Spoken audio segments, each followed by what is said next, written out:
আসসালামু আলাইকুম রহমতুল্লাহি ওয়া বারাকাতুহু। শুরু করছি পরম করুণাময় আল্লাহ তাআলার নামে। বিজ্ঞ বচন। আজকের পর্ব নেতা। Direct action. সঠিক বলেছেন, আপনার বুদ্ধি ভালো। কথাগুলো তিক্ত হলেও সত্যি। বলুন কি ব্যাপার? মনোযোগ দিয়ে শুনেন, আশা করি ভালো লাগবে। লঙ্গির মতো দেখা যায় কিন্তু সেলাই নাই, তার নাম গামছা।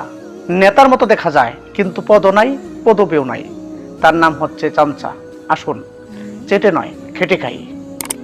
নেতার পেছন পেছন করে আবার নিজেকে বিশাল মাপের নেতা ভাবে, ওটাকে তো নেতামি বলে না, বরং বলে চামচামি।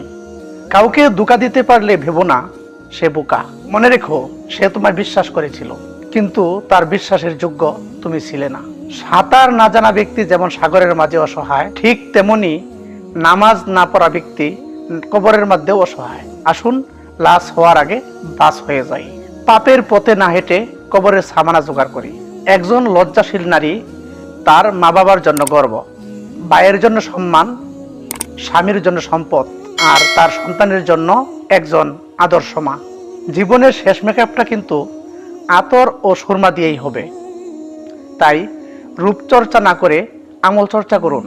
বিয়ে করা সুন্নত, এটা পাগলেও বোঝে, কিন্তু স্ত্রীকে পর্দায় রাখা ফরজ, এটা শিক্ষিত ব্যক্তিরাও বোঝে না। মূর্খ লোকের সাথে বন্ধুত্ব করো না, কারণ মূর্খ লোকের সাথে বন্ধুত্ব রাখা শত্রু ও দুশ্মনের থেকেও বেশি ভয়ঙ্কর। একটু সাবধানে থাকবেন।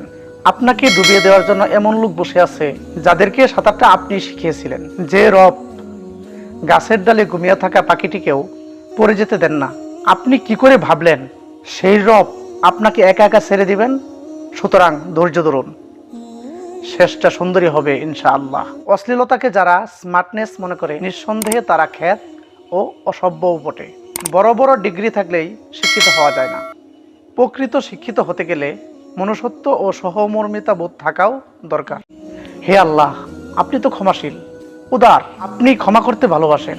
আপনি আমাকে সহ সকল মুমিন মুসলমানদেরকে ক্ষমা করে দিন, আমিন।